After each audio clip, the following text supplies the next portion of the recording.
everyone, welcome to my first video of 2018. I'm Lisa, if you don't know me already, and I'm so excited to bring to you this study resolutions video. I hope you guys had an amazing Merry Christmas and also a Happy New Year, and that period was one where you got to relax, got to spend time with family and friends, and just time for yourself as well. So with this first video, I wanted to kick off the year with some study resolutions. So I know a lot of people do New Year's resolutions, but with this channel, as you know, we're all about study. So I wanted to do something a bit more specific to that, but also give you ideas that aren't just resolutions that you can make, you know, in January and forget about them halfway through the year. I've tried to work really hard to make these suggestions applicable and practical so that they become habits for you guys and something that you'll actually end up doing for the entire year and years to come, rather than just a passing thought during these first few days of the new year. So with that being said, I have 8 resolutions for you guys, fitting for 2008. Get it? 2018. Oh, sorry, it's 2018. So I have 8 resolutions fitting for 2018 for you guys. So let's get into it. 1, become better at constructive criticism. It's always hard to take negative or disappointing feedback, but if you can change your mindset to receive constructive criticism positively, then it's something that's definitely going to make the difference in your studies. Funnily enough, facing these types of challenges head on rather than ignoring or turning away from them is actually what's going to help you grow the fastest. 2, turn wants into habits. A resolution to stop procrastinating is very hard to do if it's just a thought. Habits form if we consistently stick by something for at least 30 days. Habits are best created if they also have an incentive or reward. For example, if you promise to get the work done sooner rather than later, you can know that at the end you'll reward yourself by going on social media without the guilt. Stick by this for 30 days at least and it'll become something instinctual and part of your routine. Number 3, seek help when you need it. Make it a habit to seek advice when you're stuck on something, rather than just let it sit there. Find out what your weaknesses are and seek the help you need to improve it. You might feel embarrassed seeking help, but remember it takes guts to say to someone, hey, I'm not so sure about this. The more you do this, the more comfortable you'll start to feel. Number 4, invest time in yourself. You can't be a study machine 24/7, so make sure you also incorporate ways to keep you at the top of your game.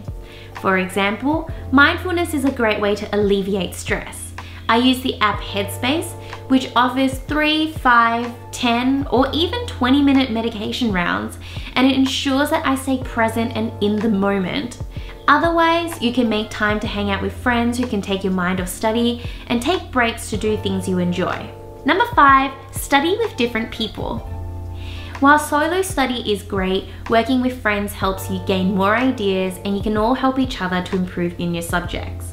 However, studying with the same people can be limiting because there are only so many number of brains on the table. Join up with different people in your class and organize study sessions with them so that you have more people to bounce ideas with. You can also make better friendships this way too. That's a bonus. Number 6, make the most out of your spare periods. If you're in senior school, then make it a habit to spend your free time studying. You can organize this with a friend who is also free that period in order to hold each other accountable. This can ensure that you don't waste away your precious time. Of course, not all spare periods need to be spent studying. When I was in school and I had a spare period at the very end of the day, then I would basically let myself have a break for those ones and go home early. 7, focus on growing your mind. Not all of your learning needs to be in the studying itself. You can find creative avenues to keep learning. This may indirectly actually help you in your studies. For example, I love reading dystopian novels. I could do this on the side as a hobby and yet still apply any new understanding I learn about dystopias in my English subject if I was studying a similar text. Of course, not all of us are avid readers. Another example is I always try to find ways to minimize my stress. So I watch a lot of videos online or read articles that offer ways to deal with stress. This has eventually contributed to lowering my stress levels when studying. And finally, number 8, read 10 pages a day. For reading subjects specifically, if you're someone who doesn't enjoy reading, then promise yourself 10 pages a day until you finish the book. Often we don't want to start, but once we've started, we can often read more than just the 10 pages. Maybe because we want to reach the end of the chapter, or maybe we just want to finish off that passage. This is a great way to ensure that you get into these subjects with the right foot, rather than just trying to get by in class without having read the book. Having these mini goals can ensure that you finish your book quicker. If you guys have only just discovered my channel, I release weekly videos usually focused on English study tips for VCE students. So I'm really looking forward to offering you guys some really intense and thoughtful pieces of videos in the next coming months. I've already planned videos for VCE texts that are being studied like Medea, Rear Window, the Golden Age, so many more, so that it's actually really applicable for you guys. So if you're looking for VCE specific advice, then you know your girl Lisa is here every Friday releasing videos for you guys. So go and hit that subscribe button. There's the bell button next to it too to make sure you get notifications. And I will see you guys next week. Bye.